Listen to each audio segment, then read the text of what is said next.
Гэта фота за аўтарствам Здзіслава Бексінскага, які за 50 год сваёй мастацкай кар'еры ажывіў на галстах і фатаграфіях сны і жахі, прыцягнуўшы ўвагу свету да польскага мастацтва і дапамогшы стварыць эстэтыку сучаснага хэві-металу. Ён нарадзіўся ў 1929 у горадзе Санак, які напярэдадні Другой сусветнай вайны меў вялізную колькасць габрэйскага насельніцтва, адну з найвялікшых у Польшчы, каля 30% жыхароў. У 1940-м на ўскраіне горада быў створаны канцэнтрацыйны лагер Заслаў, які працаваў цягам наступных 3 год. Як толькі вайна скончылася, Бексінскі пачаў фатаграфаваць свет, які бачыў вакол сябе падчас савецкай акупацыі ягонай краіны. Немагчыма аспрэчыць, што жахі, якія ён перажыў у юнацтве, у будучыні зграюць вялізную ролю ў тым, як будуць выглядаць працы, якія ён пачне ствараць. Не маючы мастацкай адукацыі, у 1955-м ён пачне вывучаць архітэктуру і развіваць навыкі чарчэння, якія спатрэбяцца яму ў будучыні. Дзякуючы гэтаму ён не толькі наб'е руку,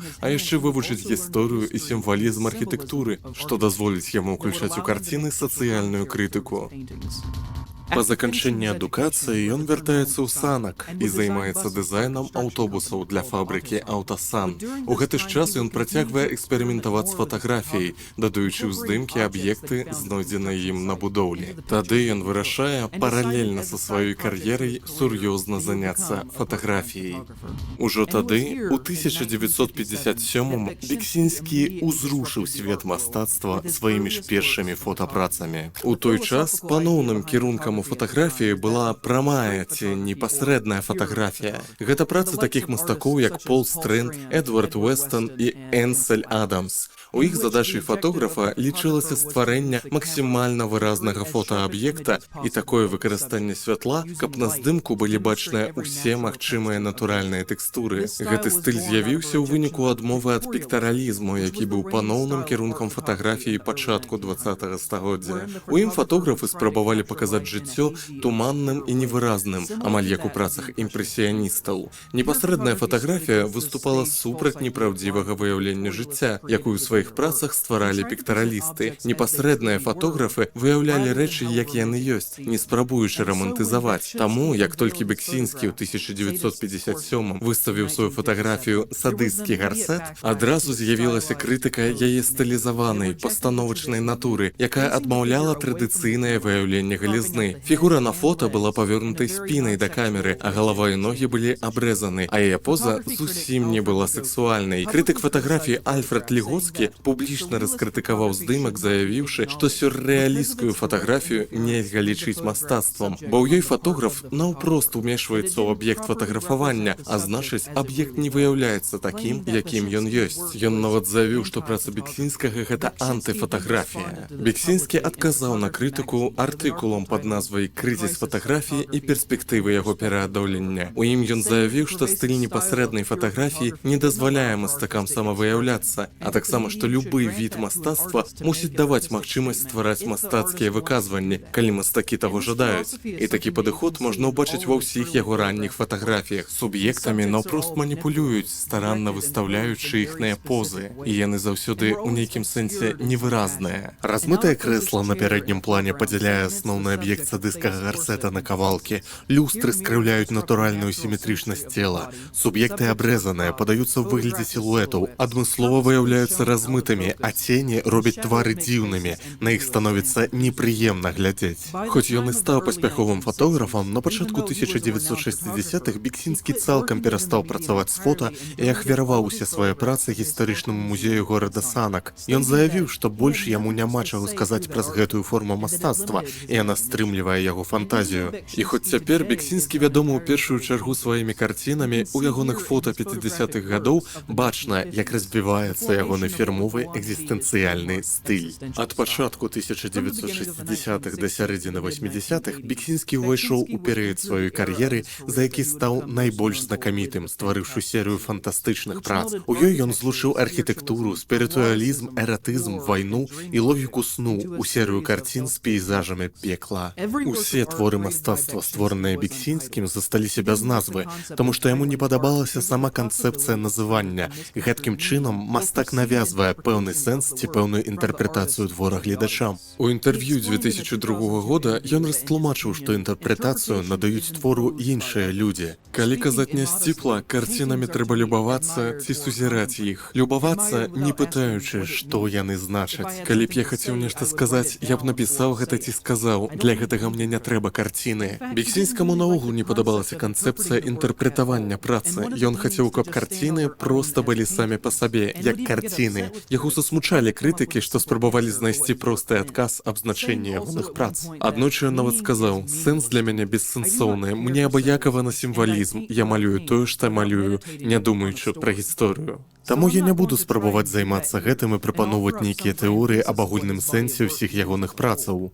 Думаю, ён мае рацыю наконт таго, што ягоная праца занадта розная і кожная з іх занадта комплексная, каб я ці нехта яшчэ зрабіў гэта добра.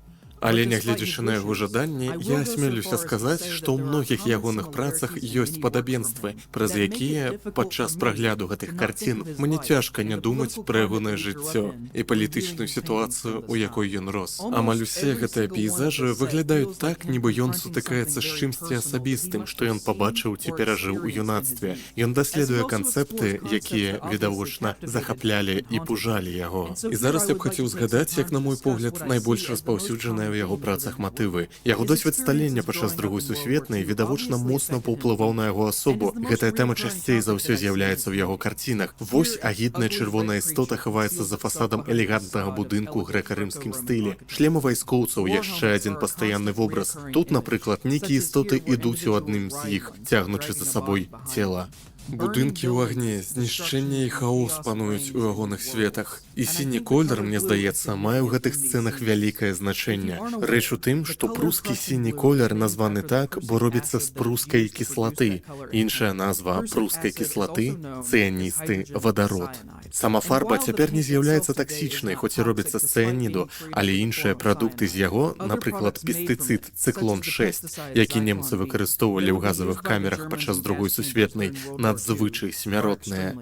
Яны маюць асаблівасць у пэўных абставінах, што залежаць ад колькасці жалеза, вадароду і вільгаці, пакідаць на паверхнях, што часта былі ў кантакце з атрутай, сінія сляды, па хімічным складзе ідэнтычныя гэтай фарбе. Як мінімум у двух карцінах Біксінскі, як мне здаецца, спасылаецца на гэта. Тут сілуэт, падобны на звычайныя выявы смерці, ахутаны ў тканіну гэтага колеру, назірае, як вагоны, пакрытыя рэлігійнымі сімваламі, везуць вялікую колькасць схуднелых людзей, цесна набітых у іх. А таксама тут, магчыма, тая самая фігура схіляецца да дзіця ў калысцы, пакуль за ёй чалавека жыўцом з'ядаюць птушкі. Вышэй на сцяне выпітае слова «in hoc signo vinces» – лацінская фраза, што значыць «пад гэтым знакам пераможаш». Мне здаецца важным зазначыць, што гэтая фраза была папулярным слоганам амерыканскай нацысцкай партыі.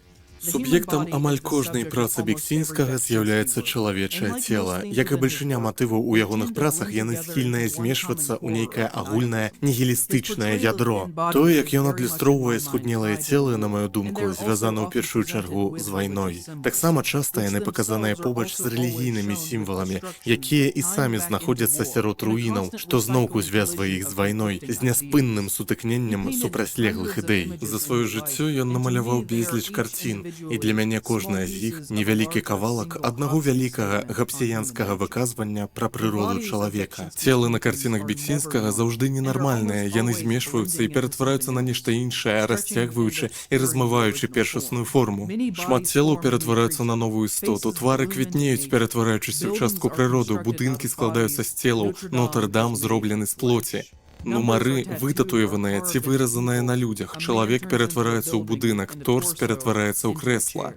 Апошнія два прыклады могуць быць крытыкай таго, як немцы ператваралі сваіх ахвяр на рэчы хатняга ўжытку, напрыклад, мыла ці абажуры. Кожны чалавек тут быццам пародыя на жыццё, а з агульнага між імі толькі тое, што ўсе яны худзейшыя, чым мусяць быць.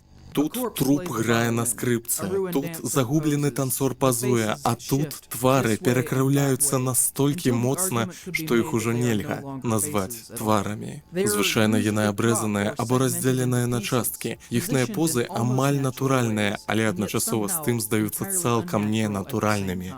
Таксама размяшчэнне целаў звязана з тэорыяй натоўпу. Вялізныя кучы людзей ціснуцца вакол вялізных фігур чыноўнікаў, а таксама рэлігійных асоб. У яго працах крытыкуецца ментальнасць натоўпу. Яны бяздумна глядзяць уперад, ці скаляць зубы ў радасным гневе. Тут вялікая група ў вайсковых шлемах, якая хутчэй за ўсё ўвасабляе смерць, перакрывае шлях.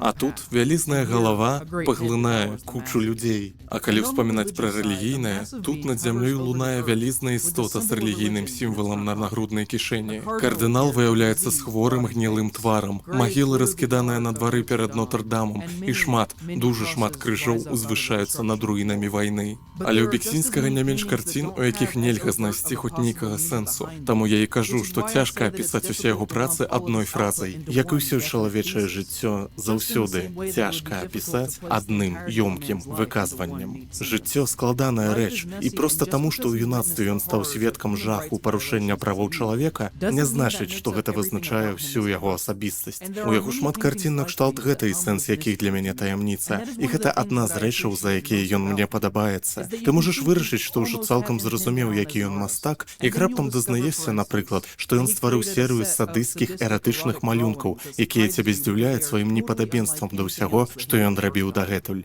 90-е для мяне найменш цікавая эпоха творчасці Бексінскага, але я не вінавачу яго ў гэтым. Як і многія мастакі ў той час, ён зацікавіўся новымі магчымасцямі, якія прапаноўвала лічбавае мастацтва. На нейкі час ён вярнуўся да фатаграфіі, выкарыстоўваючы новыя праграмы накшталт фоташопу, каб змяняць свае і чужыя фота, ствараючы з іх новыя выявы. У той час ён казаў, што гэтая праца дазваляе ў нейкім сэнсе абнавіць свой розум, зірнуць на мастацтва з цалкам іншага боку. Гуляючыся з гэтымі праграмамі, я магу стварыць штучную рэальнасць з любога яе боку і ў пэўным сэнсе сфотаграфаваць яе. Гэтае фота і ёсць канчатковым рэзультатам працы.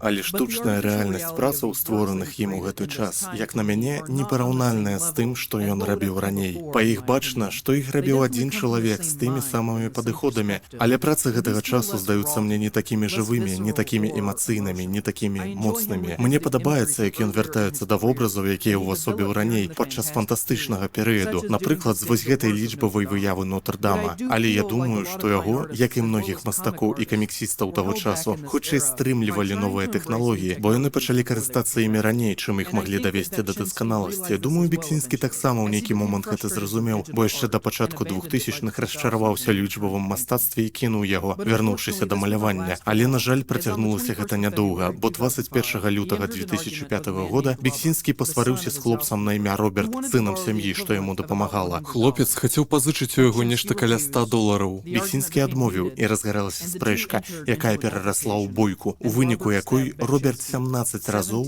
ударыў Бексінскага ножом, забіўшы яго.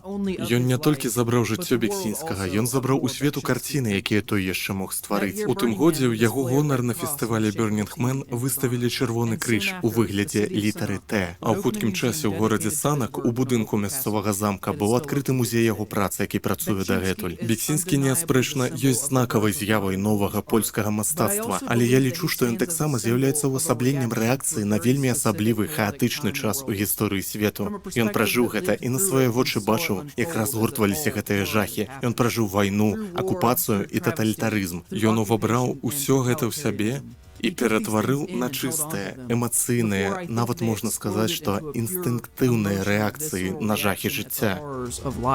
І на мою думку, творы мастацтва, якія даюць нам адчуць, якімі былі тыя часы, бясцэнныя. Дзякуем за падтрымку тэлеграм-каналу «Выявы пустэчы», Дмітрыю Ляўковічу, Кінакіпе і Івану Бахціну.